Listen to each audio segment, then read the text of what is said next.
5, 10 years from now, AI will not be able to make human decisions? Females expect way too much out of men, in my opinion. I think Miami is just kind of known for its degeneracy, right? There's a lot of work to get to that point of being a doctor. What would you tell them? Does emotional intelligence play a big role in becoming successful, in your opinion? I think so, but most of my ex-girlfriends think I'm not emotional, intelligent. So I work for FIFA. What does that mean? Football Association that runs World Cups around the world. They meet a rich guy and then their standards go through the roof.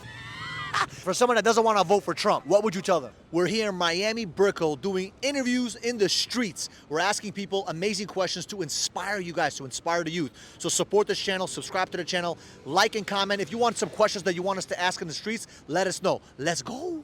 So you're telling me that in the near future, 5, 10 years from now, AI will not be able to make human decisions? It will be, but not for every single type of business and not for every single type of job. Let me ask you this. Do you think AI is going to take over a lot of your jobs? Not a lot of our jobs, but if your job is easily taken over, it will be. But your job specifically, will it take over? Not all of it, maybe some of it. Why not? I do analytics for let's think like a program that knows how to do for any business. There's certain parts that a human needs to do. You need critical thinking. You need to be able to make human decisions and rational decisions for a business that AI can't make. What can the AI in the future start to do that humans should be really scared about? So think of some roles that could easily be replaced by AI, right? Like think if someone tells you tech talk, right? They say something very technical and you don't understand. You're more of a sales guy, more of a marketing guy. But if AI could easily say that within sales speak or marketing speak, you would eliminate that job completely. That could be something. Connecting two different departments, you have two stakeholders, right? Marketing, sales, and tech. Getting them to speak together clearly within a meeting room. If you've ever been in a meeting room like that, it's really, really hard. People don't know what they're talking about. People are getting confused by big words that they're using. If AI could help bridge the gap between those two departments, it'd be way easier for any business. So you're saying that sales jobs are being eliminated in the future? Maybe eventually, yeah. Really? So let me ask you a question. When it comes to dealing with people, though, don't you need that emotional connection that a robot can't have? I think AI will get to the point where it can. Really? 10 years? You're telling me in 10 years' time? Yeah, it would. How is the dating life in Miami, in your opinion? Outside of the girl you're dating, forget about her, but in general, the dating world. Very, very Why? fucked up. Why is it fucked up? Females expect way too much out of men, in my opinion. I think Miami is just kind of known for its degeneracy, right? I think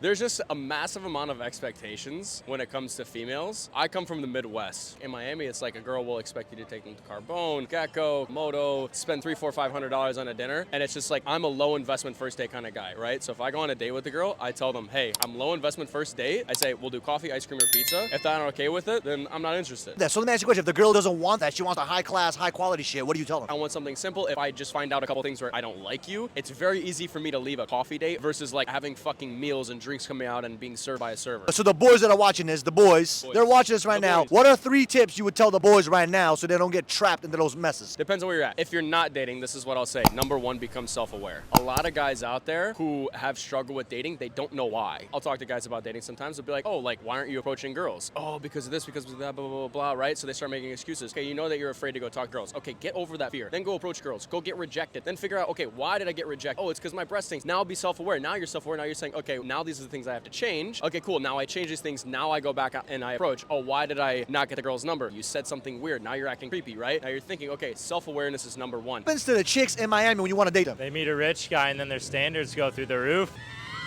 What is the dating scene like in Miami, in your opinion? I'm only visiting, but I heard it ain't that good. Where you from? California. So how is it in California? Not much better. So let me ask you a question. What's the toughest part about dating in LA? A lot of guys. Ratio's off. Yeah, they're all under the same impression, bro. They went there for the same reason. So let me ask you a question. For someone that's single right now in LA or Miami or New York, what do you recommend to do to get the right chick? Bro, you just got to go up to them and talk to them. Nobody has the guts to do it, but it actually works out. Trust me on that one. So give me a story of a situation where you actually went up to the girl and it worked out for you in your favor. Bro, I showed up to a bar. I just moved to California. I showed up to a bar, walked up to a pretty group of ladies, got a couple of Instagrams, a couple numbers. They're not used to guys walking up, so they'll give you whatever you ask for. So let me ask you this. Why do most guys not show up in front and talk to the chicks? I don't know, bro. Once you come from university, you're just so used to the girls coming up to you, you forget how to go up to them. Are you serious? That's how it goes. So in colleges, the girls come to you? Oh, there are a lot more to pick from, so it throws off your perception a little bit. No way. Yeah. What happened? Let me ask you a question. Does emotional intelligence play a big role in becoming successful, in your opinion? I think so, but most of my ex-girlfriends think I'm not emotional, intelligent. So, I mean, honestly, most of them think I lack emotion. I check all the boxes with the ladies, so I'm decent looking, successful, funny, adventurous, all this shit. So I check all the boxes except for the one main box, which is monogamy. Interesting. Yeah, and emotional attachment. So I'm actually going to therapy, just started therapy for that part of my emotional intelligence. So let me ask you a question. What's the challenge of being monogamous, in your opinion? So for me, it's just intelligent because my weakness is women. I mean, honestly, just like a lot of guys, you know, they see a pretty girl, they're going to want to look. Unfortunately, I want to do more than look. So for me, I'm going to need a girl that's going to be okay with me being with more than one woman. Let me ask you this. Are you looking for a woman that is willing to accept that feature of yourself? Yeah, well, a therapist was like, oh, there's nothing wrong with you, just who you are. You got to find a woman to accept you. Shit. I've been to multiple therapists that said that, and I'm one of the few guys that's actually honest about it, right? So most men put on a front and they tell a woman what they want to hear, but I tell them like, no, this is who I am, and you're gonna have to accept it. Like, I feel like guys that have money could get away with it a little easier than broke guys, right? So if you're a broke guy, and that's why like I'm not good at certain things that like ugly guys are good at. Like ugly guys are good at oral. I suck at oral. I don't need to be good at oral. Like for me, it's just a waste of time. I don't like. But I heard some guys love it. So Right now we have amazing questions and amazing answers. So listen, if you have not yet subscribed to the channel, do me a solid, do me a favor, subscribe to the channel, like, comment. If you want us to ask some more questions, let us know. But we got some more people to talk to. Let's go. So let me ask you a question. For someone that doesn't want to vote for Trump, what would you tell them? And check your pockets. Trump or Biden? Biden, Why? because he's gonna die soon. but outside of that, I'm playing Trump, of course. what did Trump do, or what is he gonna do that's gonna make America great, in your opinion? He's always against those dirty politicians, always against that. And you know that. In my country, from where I'm from, Where you from? Dominican Republic. Oye, que lo que? Que lo que? There's a lot of dirty politicians, you know that? And it's just too dirty out here. So let me ask you a question. How do we stop the dirty politicians from getting into our business? If the economy goes bad, you don't pay them, the politicians. So don't pay the politicians, they're not making money. Yeah, it's all money for them. It's all about money. So why do people hate Trump? It's all a message. It's all on the media. It's all manipulation of the media. And do you trust the media?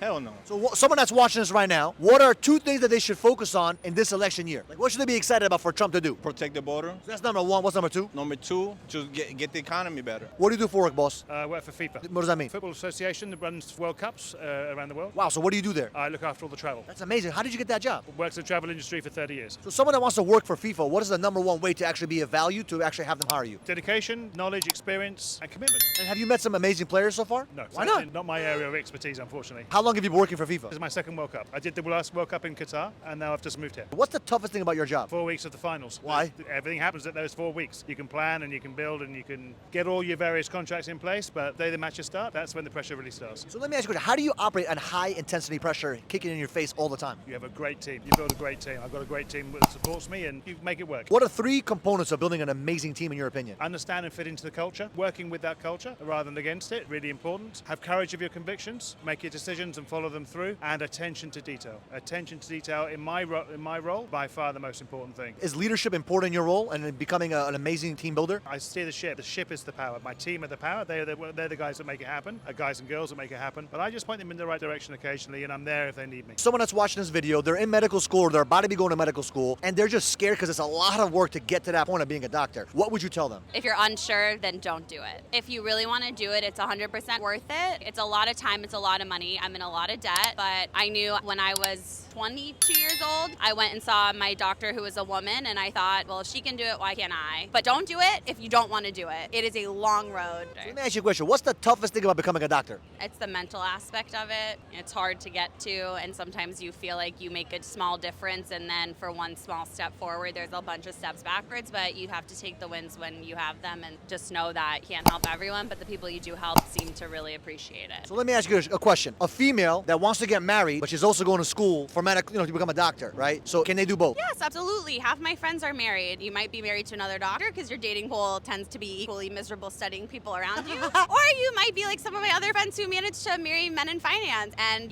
they know how to manage their money a lot better, which is one thing medical school doesn't teach you and doesn't do a great job teaching you, which is something that I'm hoping to learn more as I progress in my career. Listen, we had an amazing time today shooting content, asking questions, getting amazing answers, and so far we've been having amazing reviews from you guys. So do me a favor, like, comment, and subscribe to the channel. We need your support. We're trying to get to 100,000 plus subscribers right now. We're doing amazing on Instagram and TikTok, but for some reason on YouTube, we need your support, we need your help. So until next time, see you guys in the next video.